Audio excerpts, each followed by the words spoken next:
The Assault class is probably the most disruptive. Its great mobility and damage allows them to quickly kill and get out. However, it's one of the hardest class to master. This guide should help you to understand this class and become a better player.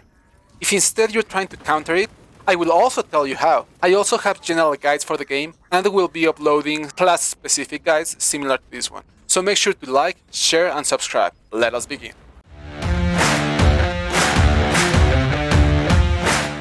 Strike at the right moment and place.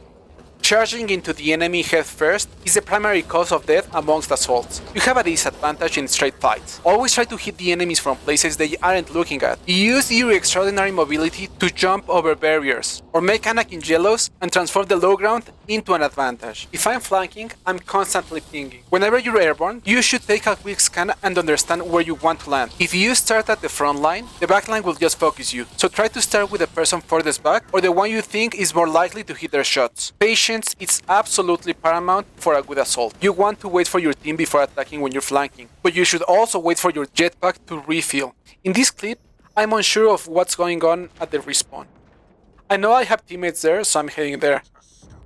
I see these two enemies, and I ping one of them, and then slam the other one.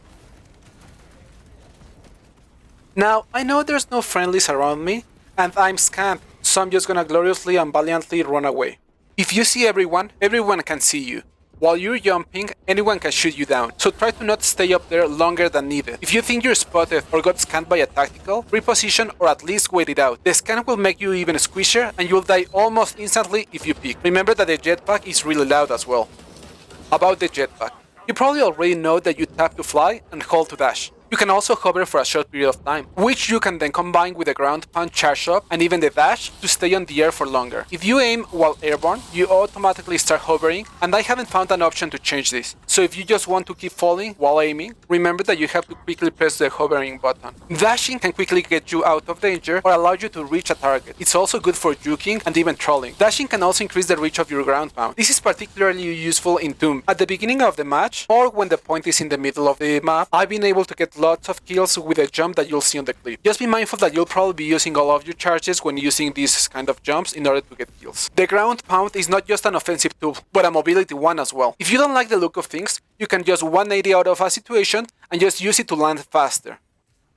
Do not waste your charges. Most of the time you want to get a kill and get out, so the enemy can't focus you. Since you're squishy, you want to avoid as much fire as possible. A good way of doing this is to ground pound behind the enemy. This will make it harder for them to track and shoot you, especially for heavies. Use 2 of your charges to kill and the last one to dip. That's why you should wait for the jetpack to refill. If you had good team support, or the enemy is oblivious to you, you can also engage without full charges or stay there even without charges. In any case, you should always have an exit plan. If you're on a ledge, you can drop from it and immediately start hovering. This will allow you to ground pound without using a charge, increasing the maximum number of ground pounds to 4. You wanna be outside. Since you can't jump around in closed spaces, try to avoid this. If the objective is inside, try to harass the enemy on the open areas around it. As usual, ping when you see someone. You can also try to ambush from a corner with a charge attack, but in my experience, you get scanned, naded, or killed by someone else during the melee animation. It's also viable to simply stay inside with your team and shoot along with them, but you usually want to stay outside. You can also shoot people. Even though most of your kills will come from the ground pound, melee isn't your only option. While you will spend most of your time flanking, that gun you're carrying allows you to also be a welcome addition to the main force. Of course, your gun will lose against people with rifles in a straight fight, but you can shoot them from behind or the sides. It's also a good way to finish off enemies if they're low or just provide more firepower. In my opinion, the plasma gun is the best option due to its great accuracy, damage, and quote-unquote clip size. Just make sure you keep grabbing extra ammo. The only other real alternative is the Neo Volkite pistol with its perfect accuracy, but I find its damage lacking. The Inferno pistol have the worst range and doesn't deal enough up-close damage to make up for its lack of range. Besides, you already have enough tools for close range attacks.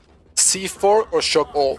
Assault's the only class that has a real alternative to the shock nade. However, I still usually use the shock one. If there's 3 people, for example, you can throw a shock nade to prevent some of them from shooting at you. The Melta Bomb, however, is really fun. They're easy to dodge, so use it on unaware players. You can easily get multi-kills by throwing it to the unsuspecting players while ground pounding the ones that saw you. Regardless of which one you use, there's going to be some sort of cooldown before you can ground pound after using your nade, so you might have to hover or dash before slamming.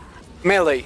In my opinion, there's only two real melee options for the assault, hammer and sword. The sword's a bit weaker, doesn't have as much reach, and you can only access its unparryable attack through a combo. However, it makes up for this with its superior speed. If I'm using the sword, I make sure to always have it in power stance. The hammer's ground stomp feels a bit larger than the sword's, but I haven't actually tested this, and they might be the same. Let me know in the comments if I'm crazy or not. In both cases, meleeing someone after ground pounding them correctly will result in a kill as long as they don't parry you. Nevertheless, it's safer to ground pound twice because it will make it harder for anyone to shoot at you since you're moving so much. You can also finish them with your gun. If you decide to bonk people in the head and you don't want to get parried, you gotta learn your weapon's moveset. Meleeing after a dash will start the same animation as meleeing after running, which has a good reach. When using the sword, I always use it on power stance. To activate the unparryable combo, you have to first light attack, wait for the charge up, and melee again.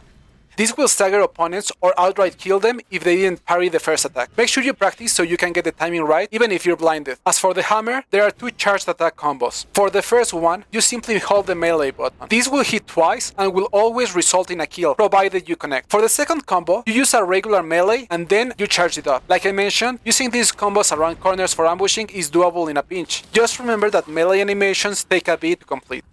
Flyer versus flyer. When fighting another assault, ground stomping is usually a bad idea unless you're sure they're out of charges, as they can simply jump. This is the moment where you should be using your gun and punish them if they try to slam you. In these duels, usually both parties will hover for as long as possible and just shoot at each other until one dies. You can activate and deactivate the hovering to throw their aim off. Like I previously mentioned, you don't want to stay on the sky for too long, and these types of duels usually end up in both sides getting killed by the opposing teams. This is why I recommend to not jump if you can help it, and if you do have to jump, be ready to escape back to safety. You always have your melee weapon out. This means that you're always shooting with your left hand, which in turn results in situations where you can't shoot if you have cover to your left. It also means that people will be more likely to see you if you're waiting around the corner. Be mindful of this and plan accordingly. The jetpack has some weird interactions. If a vanguard grapples you, there will be a second or two where you won't be able to jetpack. If you're touching an enemy or an object, the jump's height might be affected to a point where you're basically not jumping. Because of the height minimum, sometimes the ground pound won't work and you will only superhero land like this poor dude over here. 3 more miscellaneous things. I wouldn't try to use the assault in the map reach because the fights are usually in closed spaces. If you get blinded, it might be worth it to use your jetpack and hover for a second until you can see again. When respawning, I usually dash twice to get back faster. If you use all 3, you usually have to wait for your jetpack to refill, which defeats the purpose. Okay, now it's time to talk about ways of countering the flyers. Once again, positioning is key. One of the easiest ways of neutralizing an assault is to stay in the closed areas of the map. Here, you will have the advantage. Of course, it's not always gonna be viable. When you head out to the open, try to stick with at least one teammate so one can focus the assault while he tries to kill the other. You can also position yourself in the backline and wait for him to start jumping and shoot him out of the sky. If you're confident you know where he'll land, you can also throw a shock or a crack nade. Be on the lookout.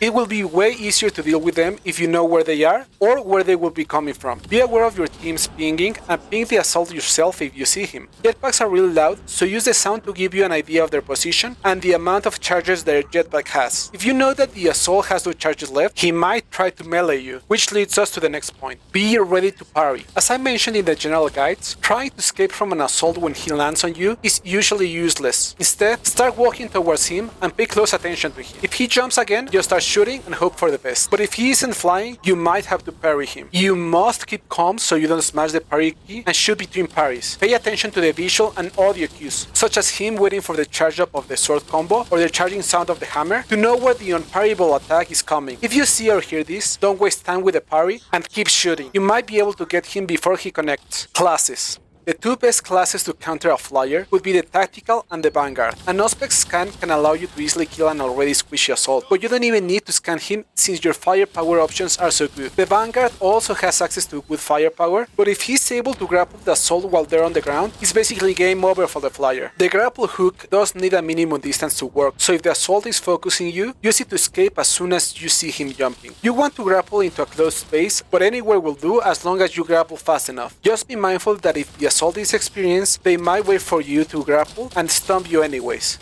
One last thought.